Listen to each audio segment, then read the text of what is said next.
Well, here's a problem that asks about the Maxwell-Boltzmann curve. Now, the curve is sort of a tough one to figure out. You have to check out the axes. On the x-axis, we have kinetic energy, or how much or how quickly molecules are moving, including their mass, too, the energy that they have of their bounce. Now, here is the number of particles. So, in here, we've got a whole bunch of particles. Imagine, many millions and millions and millions and gigamillions of little particles bouncing around. So we've got this lump of them, and they're all here in the low energy area. See, they're just here bouncing around pretty slowly relative to our curve here. And there are some that are moving very, very slowly. Again, imagine little dots in here. And there are some that are right about here. In fact, theoretically, there are even some over here. Now, so here we've got slow-moving molecules. Now, we warm this up, and the molecules start bouncing around a bit more. Now, the area underneath this curve is the number of particles. So we've got now, all of a sudden, more molecules moving more quickly. So instead of being grouped here in a narrow band, we've got some high achievers that are bouncing around with a lot of kinetic energy. Now, there are still some occasionally that are going very slowly. Now, this keeps on changing constantly.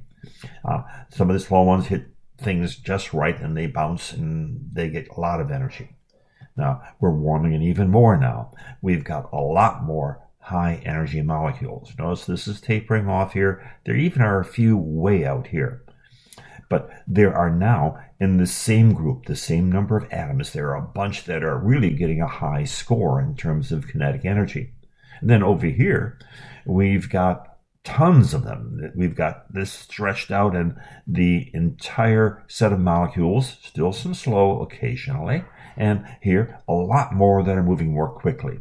So in a Maxwell-Boltzmann curve, as temperatures increase, this peak of the curve gets lower and lower because there are more and more molecules that are out here, and we have this bump, which is sort of the average, that is going to be lowering because this curve, imagine it as having the same number of particles in it, maybe even not exactly, but close to the same length. The string is just stretching out.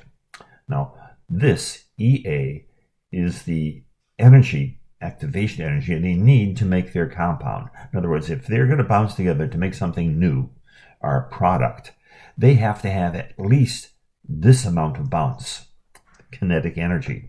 Well, here, there are not going to be many. Here, imagine this being 1,000. Maybe we might have one or two with enough energy to make the activation energy, which has a chance of making the product if they hit the right angles. Now, here, there now are some more that have passed this test. This is the minimum score you need to pass to make a molecule. If you have this kinetic energy and the right orientation, you can make and pass the class and turn into the product. And over here, you can see even more of them. And over here, it looks like half of these guys, maybe even more than half, if they bounce together, they can have enough energy to make the activated complex to make our product. So here we've got a largest fraction that are passing, a smaller fraction that are passing, and here, really, it must be a tough, well, actually, they don't have enough energy. They didn't study enough. They don't have enough kinetic brain energy. Which graph shows the kinetic energy distribution with the highest temperature? Okay, this is it. The peak with the one with the lowest peak, because we've got molecules that are spread across, and this is the energy. So it's the x-axis with the energy. So I'm going to say D. And which shows a temperature that has the smallest fraction of molecules having a sufficient energy of collision to make the activated complex. Shows the temperature with smallest fraction of molecules to have a collision that would successfully be activated in this reaction. That's these guys. There's not many who've got sufficient energy. the fraction would be like 0.0001%. So A has the smallest fraction of students that are passing. You didn't want to take this class. Okay, which distribution would result in a reaction that would result in the highest rate constant? Now, the rate constant is a constant, but only at a given temperature. When the temperature increases or changes, the rate constant can end up changing.